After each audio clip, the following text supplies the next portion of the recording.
નમસ્કાર મિત્રો, સ્વાગત છે તમારા આજના એક નવા ટીચ ન્યૂઝ ગુજ્જુ ચેનલમાં। તો આજે આપણે વાત કરવાની છે આજના તાજા સમાચારનો વિશે। તો કયા વિસ્તારોમાં કેટલો વરસાદ પડ્યો, હવે ક્યાં કેટલો વરસાદ પડશે, અને બીજા સમાચાર 35 તાલુકામાં વરસાદ નોંધાયો અને આગામી 24 કલાક અત્યંત ભારે વરસાદની આગાહી। ગુજરાત આ વર્ષે સામાન્ય કરતાં વધુ વરસાદની શક્યતા, કમોસમી વરસાદ 11 મોટું નુકસાન।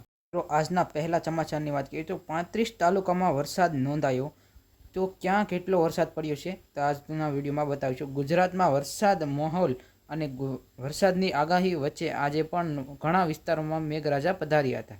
દરમિયાન આજે સવારે 6 થી સાંજના 6 વાગ્યા સુધી વરસેલા વરસાદની આંકડા સામે આવ્યા છે કે આજના દિવસમાં 12 કલાક રાજ્ય 35 વરસાદ નોંધાયો છે, જેમાં 160 કિલોમીટર સુધી વરસાદ પડ્યો।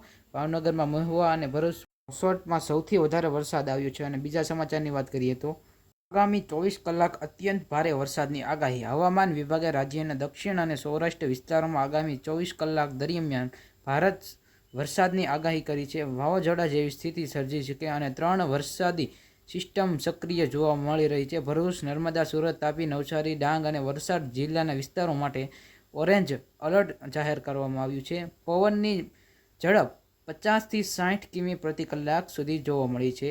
અને આ ચેનલ પર નવા હોય તો સબસ્ક્રાઈબ જરૂરથી કરી દેજો। અને હવે 7 જિલ્લામાં એલર્ટ છે। અને ત્રીજા સમાચારની વાત કરીએ તો ગુજરાતમાં આ વર્ષે સામાન્ય કરતાં વધુ વરસાદની શક્યતા। આ વર્ષે કેરળ ચોમાસું વહેલા આગમન થયા બાદ ધીમે ધીમે આગળ વધી રહ્યું છે અને જોતા ગુજરાત 15 જૂન વહેલા ચોમાસું બેસી જાય છે એવી શક્યતા છે। હવામાન વિભાગે આ વર્ષે રાજ્યમાં સરેરાશ 114% વરસાદ અનુમાન વ્યક્ત કર્યું છે। નોંધીએ છે ગુજરાત છેલ્લા 3 વર્ષે ચોમાસું સામાન્ય કરતાં સારું આવ્યું છે। આ વર્ષે પણ સામાન્ય કરતાં સારા ચોમાસાની આગાહી કરવામાં આવી છે। કમોસમી વરસાદ 11નું મોટું નુકસાન। કચ્છમાં પડેલા કમોસમી વરસાદ કચ્છના નાના રણમાં 11નું મોટું નુકસાન। રણના દર વર્ષે 30 લાખ ટન મીઠાનું ઉત્પાદન થાય છે। આવેલા માહિતી અનુસાર કમોસમી વરસાદ 4 લાખ ટન મીઠું અઠવાડિયે વરસાદ કારણે મીઠાના પાટા મીઠું ખેંચવામાં કારીગર અટકી ગયા છે।